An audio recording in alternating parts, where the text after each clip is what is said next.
اللہ من الشیطان الرجیم بسم اللہ الرحمن الرحیم۔ پچھلے چند ماہ کے اندر ہمارے ضلع اٹک کے اندر اور بالخصوص ہمارے چھچ کے اندر کچھ قتل کی وارداتیں ہوئی ہیں، قتل و غارت ہوئی ہے۔ تو اس کے پس منظر میں چند باتیں آپ لوگوں سے کرنا چاہتا ہوں۔ سب سے پہلے میں آپ کو یہ بتانا چاہتا ہوں کہ قتل کتنا سنگین جرم ہے، کتنا بڑا جرم ہے، جرم عظیم ہے، اور اس کی سزا کیا ہے۔ اور دوسری بات میں آپ کو یہ بتانا چاہتا ہوں کہ پھر اس کا پس منظر کیا ہے، یعنی اس کے اسباب کیا ہیں، کیوں لوگ قتل کرنے کے اوپر اتر آتے ہیں، اور پھر اس کا حل کیا ہے، یعنی کن ایسے معاملات کی طرف ہمیں بڑھنا چاہیے، سولوشن کی طرف ہمیں بڑھنا چاہیے کہ یہ معاملات ختم ہو جائیں۔ بہرحال سب سے پہلے آپ اس بات کو یاد رکھیں کہ اللہ تعالیٰ کے نزدیک، اس کے رسول پاک صلی اللہ تعالیٰ علیہ وآلہ وسلم کے نزدیک یہ کتنا بڑا جرم ہے۔ یاد رکھیں کہ شرک کے بعد سب سے بڑا گناہ قتل ہے۔ شرک کے بعد سب سے بڑا گناہ کیا ہے؟ قتل ہے۔ ہر شے کو، جاندار چیز کو اللہ تعالیٰ نے زندہ رہنے کا حق دیا ہے۔ ہر شے کو، ہر جاندار چیز کو اللہ تعالیٰ کی ذات اقدس نے زندہ رہنے کا حق دیا ہے، اور اسی بنا پر، اس کی سنگینی کی بنا پر رسول پاک صلی اللہ تعالیٰ علیہ وآلہ وسلم نے اپنے کسی بھائی کی طرف، کسی انسان کی طرف اشارے سے، یعنی اسلحے کے ساتھ اشارہ کرنے سے بھی منع فرمایا ہے۔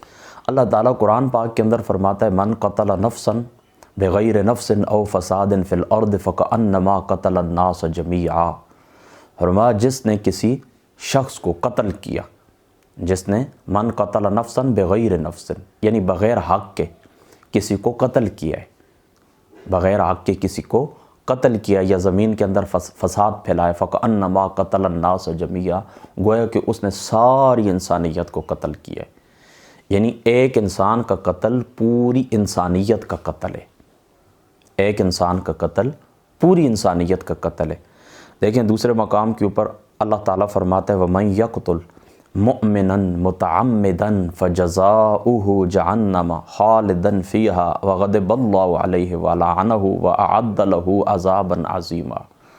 اللہ تعالیٰ فرماتا ہے کہ جس کسی شخص نے قتل کیا مومن مسلمان کو متعمدًا، جان بوجھ کر، فَجَزَاؤُهُ جَهَنَّمَ خَالِدًا فِيهَا، تو اس کی جزا کیا ہے، یعنی اس کی سزا کیا ہے؟ اس کی سزا یہ ہے کہ وہ بندہ کیا کرے گا؟ وہ بندہ جہنم کے اندر رہے گا، خالدن فیہا، طویل عرصہ جہنم کے اندر رہے گا۔ ویسے تو خالد کا معنی ہوتا ہے نا ہمیشہ ہمیشہ، خالدن کا کیا معنی ہوتا ہے؟ ہمیشہ جہنم کے اندر رہے گا۔ اکثر مفسرین فرماتے ہیں ہمیشہ سے مراد طویل عرصہ ہے، یعنی یہاں پر خالدن کا معنی کیا؟ طویل عرصہ وہ جہنم کے اندر رہے گا، اللہ تعالیٰ کو اس کے اوپر غضب ہوگا، اللہ تعالیٰ کی اس کے اوپر لعنت ہوگی،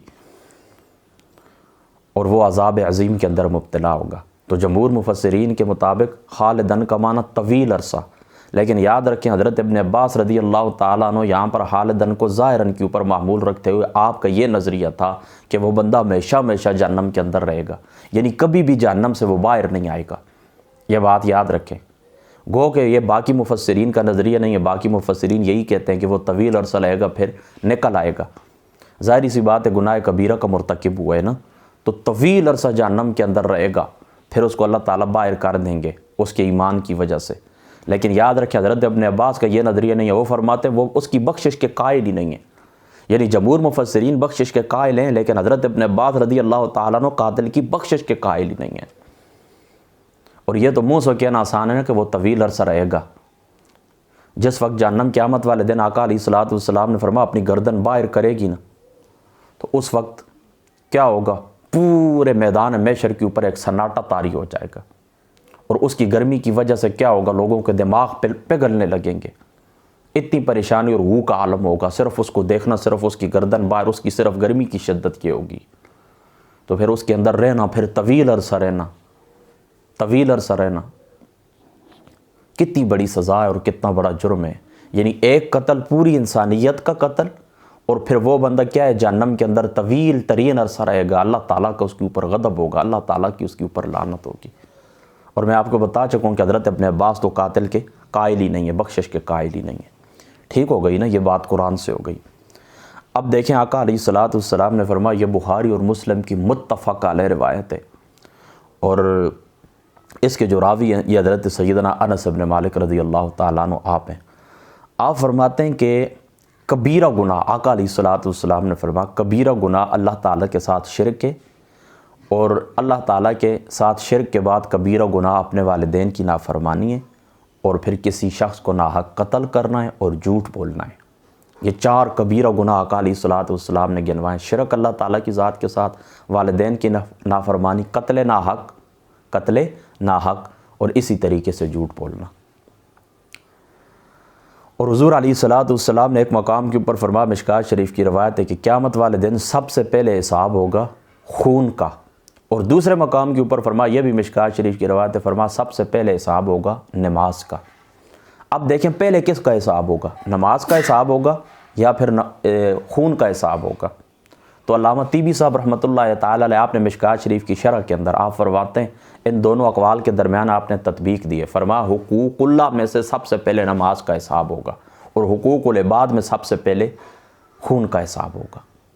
دینا دونوں کو الگ الگ مان لے، یعنی جہاں پر آقا علیہ الصلوۃ والسلام نے فرمایا نا پہلے نماز کا حساب ہوگا، تو وہاں پر مراد حقوق اللہ میں سے سب سے پہلے نماز کا حساب ہوگا، اور جہاں پر فرمایا سب سے پہلے خون کا حساب ہوگا، حقوق العباد میں سے سب سے پہلے خون کا حساب ہوگا۔ یہ بات آپ سمجھ گئے؟ یہ بخاری مسلم کی متفق علیہ روایت ہے، ٹھیک ہے، میں نے آپ کو سنا دی۔ 4 کبیرہ گناہ حضور علیہ الصلوۃ والسلام نے گنوائے، اور مسلم شریف کی روایت ہے اور جامع ترمذی کی روایت ہے، آقا علیہ الصلوۃ والسلام نے فرمایا لزوال الدنیا اہون علی اللہ من قتل رجل مسلم۔ اللہ تعالیٰ کے نزدیک پوری دنیا زوال ہو جائے، پوری دنیا نیست اور نابود ہو جائے، اور دوسری طرف کیا ہو، دوسری طرف ایک مومن مسلمان کا قتل ہو، تو پوری دنیا کا زوال، پوری دنیا کا گر جانا، پوری دنیا کا تباہ ہونا اللہ تعالیٰ کے نزدیک کم ہے، لیکن ایک مومن مسلمان کا قتل اللہ تعالیٰ کے نزدیک زیادہ ہے۔ میری بات آپ سمجھ؟ پوری دنیا کے زوال کے اوپر ایک مومن مسلمان کا قتل کیا ہے؟ ایک مومن مسلمان کا قتل باری ہے۔ اللہ اکبر۔ حضور نبی پاک صلی اللہ تعالیٰ علیہ وآلہ وسلم، آپ حضرت عبداللہ ابن عمر رضی اللہ تعالیٰ عنہ آپ اس حدیث پاک کے راوی، آقا علیہ الصلوۃ والسلام طواف فرما رہے تھے کعبہ شریف کا طواف فرما رہے تھے، تو کعبہ شریف کو مخاطب کر کے آقا علیہ الصلوۃ والسلام نے فرمایا کعبہ تجھے اللہ تعالیٰ نے عزت عطا فرمائی ہے، تجھے اللہ تعالیٰ نے بڑی شان عطا فرمائی ہے، تیری حرمت ہے، اس میں کوئی شک شبے کی گنجائش نہیں ہے، لیکن میرے مومن کی، اللہ تعالیٰ کے مومن مسلمان کی حرمت کعبہ شریف تجھ سے بھی زیادہ ہے۔ آپ خود اندازہ کریں کعبے کی حرمت سے زیادہ حرمت کس کی ہے؟ مومن مسلمان کی ہے۔ تو آپ خود اندازہ کریں پھر اس مومن مسلمان کو جو گرا دیتا ہے، جو قتل کر دیتا ہے، پھر اس کے کیا معاملات ہوں گے۔ تو میں آپ کو بتا چکا ہوں، دیکھیں آقا علیہ الصلوۃ والسلام نے فرمایا پوری دنیا کا زوال، پوری دنیا کا دائیں بائیں ہو جانا، پوری دنیا کا تباہ ہو جانا اللہ تعالیٰ کے نزدیک القا ہے، اور مومن مسلمان کا قتل باری ہے پوری دنیا کے زوال کے اوپر۔ بسم اللہ الرحمن الرحیم۔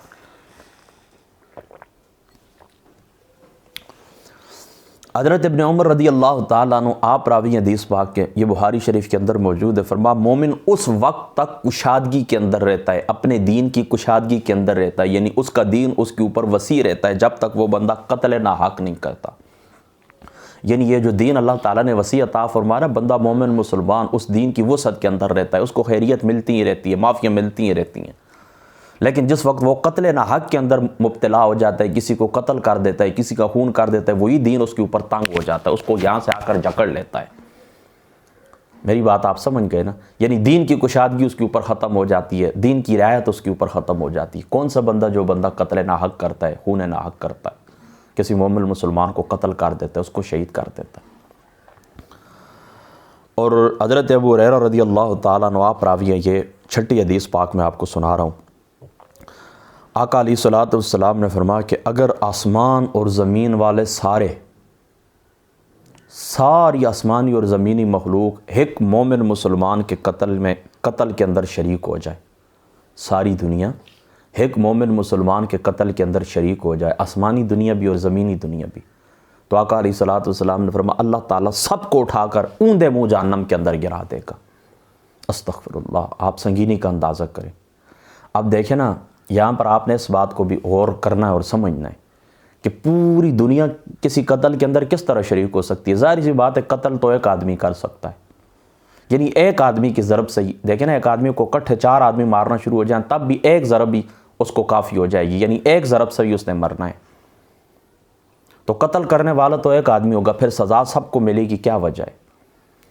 تو یاد رکھیں یہ جو ساری دنیا یا چند لوگ کسی کے قتل کے اندر شریک ہوتے ہیں نا، یہ اس طرح شریک ہوتے ہیں، بعض اس کے مددگار ہوتے ہیں، بعض اس کو راستہ بتانے والے ہوتے ہیں، بعض اس کی اسلحے کے ساتھ مدد کرنے والے ہوتے ہیں، بعض اس کو پکڑنے والے ہوتے ہیں، بعض اس کے گھر کا پتہ بتانے والے ہوتے ہیں، بعض اس کو لانے والے ہوتے ہیں۔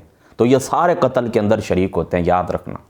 مارنا تو ایک آدمی نے ہوتا ہے، باقی اس کے معاون اور مددگار ہوتے ہیں۔ تو جو معاون ہوتے ہیں، جو مددگار ہوتے ہیں، ان کو بھی اللہ تعالیٰ اوندے منہ جہنم کے اندر گرائے گا، وہ بھی قتل کے اندر شریک ہیں، وہ بھی قاتل ہیں۔ یعنی قتل کے معاونت کرنے والے، وہ جس طرح آقا علیہ الصلوۃ والسلام نے فرمایا کہ نیکی کی طرف جو بندہ بلاتا ہے، نیکی کا جو راستہ بتاتا ہے، تو اس کو بھی نیکی کرنے والے کے برابر ثواب ملے گا۔ اسی طرح جو بندہ برائی کا راستہ نکالتا ہے یا برائی کے راستے کے اوپر چلتا ہے یا برائی کا راستہ بتاتا ہے، تو جتنی برائی کرنے والے کو ملے گی، یعنی گناہ ملے گا، اتنا ہی گناہ اس شخص کے لیے جس نے برائی کا راستہ بتایا تھا۔ تو یاد رکھیں یہ جو لوگ ہوتے ہیں قتل کے اندر شریک ہوتے ہیں، تعاون کرتے ہیں، میری بات آپ سمجھ گئے نا، تعاون کرتے ہیں۔ جس طرح کو دیکھیں نا، کوئی شخص قتل ہوتا ہے نا، کوئی شخص بھی، تو اس کے پیچھے حکومت کا ہاتھ بھی ہوتا ہے، اس کے پیچھے ایجنسیوں کا ہاتھ بھی ہوتا ہے، جو اس کے اندر شریک ہوتا ہے، یاد رکھیں سب اس گناہ کے اندر شریک ہوتے ہیں، سب اس گناہ کے اندر شریک ہوتے ہیں۔